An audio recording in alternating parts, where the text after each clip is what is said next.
ഓപ്പോയുടെ Oppo A58 4G എന്ന പുതിയൊരു smart phone ഇപ്പോൾ ലോഞ്ച് ചെയ്തിട്ടുണ്ട്. ഈ ഒരു വീഡിയോയിൽ നമ്മൾ നോക്കാൻ പോകുന്നത് ഓപ്പോ A58 4G എന്ന ഫോണിനെ പറ്റിയിട്ടാണ്.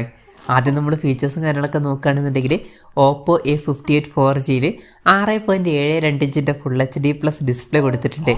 LCD പാനലാണ് ഈ ഫോണിൽ ഉപയോഗിച്ചിരിക്കുന്നത്. 13,000 രൂപ പ്രൈസ് റേഞ്ചിലാണ് ഈ ഫോൺ വരുന്നത്. ആ ഒരു പ്രൈസ് റേഞ്ചിൽ അത് ഓക്കെ എന്ന് പറയാം. പിന്നെ പഞ്ചോൾ ഡിസൈൻ ഇതിൽ കൊടുത്തിട്ടുണ്ട്. പഞ്ചോൾ വരുന്നത് ടോപ്പ് സെൻറ്റർ ഭാഗത്തായിട്ടാണ്. കൂടിയ റിഫ്രഷ് റേറ്റ് സപ്പോർട്ട് ചെയ്യുന്നില്ല. 60 ഹെർട്സിൻ്റെ റിഫ്രഷ് റേറ്റ് ഇതിൽ വരുന്നുള്ളൂ. അറ്റ്ലീസ്റ്റ് ഈ ഒരു പ്രൈസ് റേഞ്ചിൽ 90 ഹെർട്സിൻ്റെ റിഫ്രഷ് റേറ്റ് എങ്കിലും ഉണ്ടായിരുന്നെങ്കിൽ കുറച്ചും കൂടി നന്നായേനെ. 180 ഹെർട്സിൻ്റെ ടച്ച് സാമ്പിളിംഗ് റേറ്റ് ഇതിൽ കൊടുത്തിട്ടുണ്ട്. ഫോണിൻ്റെ പീക്ക് ബ്രൈറ്റ്നസ് വരുന്നത് 680 നിറ്റ്സ് ആണ്. അപ്പോൾ ഡിസ്പ്ലേ ഫീച്ചേഴ്സ് നമ്മൾ മൊത്തത്തിൽ നോക്കുകയാണെന്നുണ്ടെങ്കിൽ 13,600 രൂപ പ്രൈസ് റേഞ്ചിൽ കുറച്ചും കൂടി കൂടിയ റിഫ്രഷ് റേറ്റ് ഉണ്ടായിരുന്നെങ്കിൽ കുറച്ചും കൂടി നന്നായതിന് വലിയ തരക്കേടില്ല എന്ന് പറയാം ഡിസ്പ്ലേ ഫീച്ചേഴ്സ്. പിന്നെ side mounted finger print sensor ഈ ഫോണിൽ കൊടുത്തിട്ടുണ്ട്.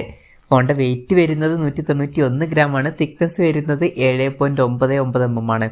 ഈ ഫോണിൻ്റെ ഡാസ്ലിംഗ് ഗ്രീൻ അതുപോലെ തന്നെ ഗ്ലോയിങ് ബ്ലാക്ക് എന്നിങ്ങനെ 2 കളർ വേരിയൻസ് ആണ് ഇപ്പം ലോഞ്ച് ചെയ്തിരിക്കുന്നത്. ഇനി പ്രോസസ്സറിൻ്റെ കാര്യം പറയുകയാണെന്നുണ്ടെങ്കിൽ മീഡിയാടെക്കിൻ്റെ ഹീലിയോ G85 എന്നുള്ള പ്രോസസ്സർ ഈ ഫോണിൽ കൊടുത്തിട്ടുണ്ട്.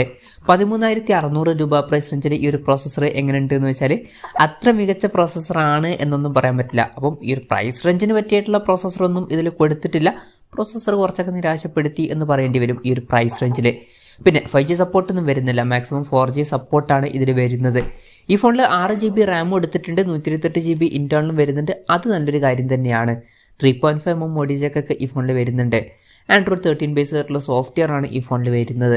ക്യാമറയുടെ കാര്യം പറയുകയാണെന്നുണ്ടെങ്കിൽ ഫോണിൻ്റെ പിന്നിൽ ഡ്യുവൽ ക്യാമറ സെറ്റപ്പ് കൊടുത്തിട്ടുണ്ട്.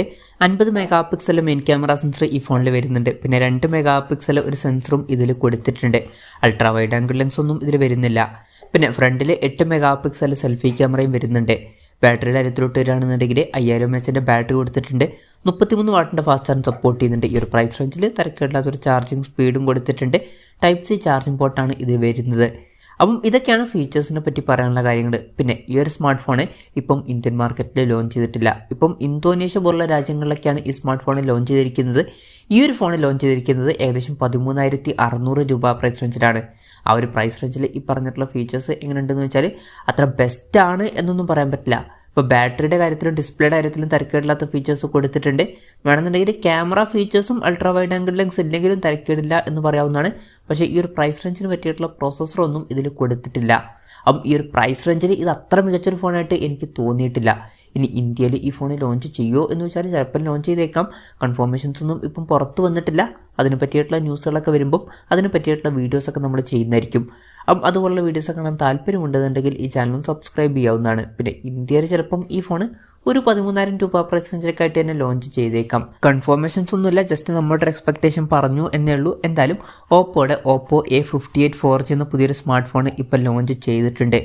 ഈ ഒരു ഫോണിൻ്റെ ഫീച്ചേഴ്സിനെ പറ്റിയിട്ടുള്ള നിങ്ങളുടെ അഭിപ്രായം ജസ്റ്റ് ഒന്ന് കമൻറ്റ് ചെയ്യുക. അതുപോലെ തന്നെ ഈ ഒരു സ്മാർട്ട് ഫോൺ ഇന്ത്യൻ മാർക്കറ്റിൽ ലോഞ്ച് ചെയ്യുകയാണെന്നുണ്ടെങ്കിൽ നിങ്ങൾ ഏത് പ്രൈസിങ്ങിലാണ് എക്സ്പെക്റ്റ് ചെയ്യുന്നത് എന്നുള്ള കാര്യം കൂടി ജസ്റ്റ് ഒന്ന് കമൻറ്റ് ചെയ്യുക.